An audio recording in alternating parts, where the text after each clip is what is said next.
저는 어릴 적부터 매사에 비관적이고 회의적인 사람이었습니다. 조금만 일이 잘 안 풀려도 짜증내거나 부정적인 발언을 내뱉기 일쑤였고, 그런 좋지 않은 에너지를 여러 사람들 앞에서 발산하곤 했습니다. 조금씩 나이를 먹으면서 제 자신이 냉소적인 성격을 타고난 사람이라는 걸 자각했지만, 오랫동안 길들여진 습관 탓인지 아님 워낙 천부적인 성격이라 고치지 못하는 건지는 몰라도 부정적인 성격은 쉽게 고쳐지지 않았습니다. 이 성격은 내 안의 열등감과 결합되어 점차 인생 전체에 대한 회의감 내지는 허무주의로 발전하기에 이르렀죠. 20대 중반에 이르러 학교를 졸업할 나이가 되었을 즈음엔 먹고 살 길에 대한 막막함과 패배주의가 저를 덮쳐왔습니다. 아무것도 할 줄 아는 것 없는 내게 살 이유가 있을까? 열심히 살아봤자 마지막 순간엔 남는 건 뭐가 있을까? 라는 허무주의에 사로잡히고 있었습니다.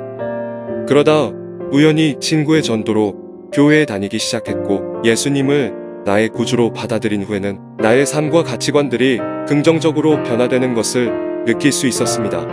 마태복음 6장 26절과 고린도전서 10장 13절 말씀을 통해 연약한 나를 언제나 돌보아 주시고 책임져 주시는 하나님의 은혜를 느낄 수 있었습니다. 그리고 목사님의 설교 말씀을 통해 긍정적인 사고의 중요성을 깨달을 수 있었습니다.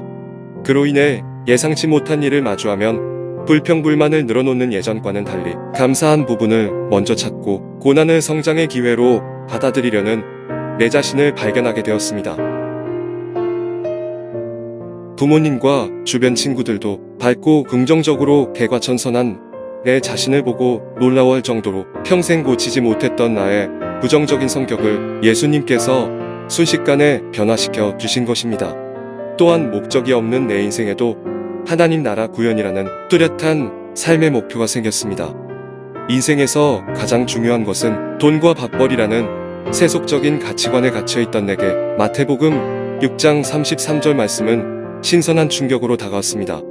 하나님 일을 위해 최선을 다하면 하나님께서 먹고 살 길을 마련해 주신다는 진리 속에는 이 세상 어느 종교에서도 찾아볼 수 없는 하나님만의 은혜가 담겨 있었습니다. 공동체와 함께 삶을 나누며 간증하고 기도해주며 앞으로의 인생을 하나님을 위해 살아보고 싶다는 희망과 기대감이 내 안에 점점 차올랐고, 이따금씩 생각했던 자살에 대한 마음은 흔적도 없이 사라져 있었습니다. 결국 하나님 덕분에 취업과 이직에 성공하여 또 다른 목표를 향해 나아가는 삶을 살게 되었습니다. 물론 제겐 지금도 노력해야 할 부분들이 많습니다. 부정적인 성격이 완전히 고쳐지지 않았고, 세상 속에서 제가 가진 능력은 너무도 미약한 것이 사실입니다.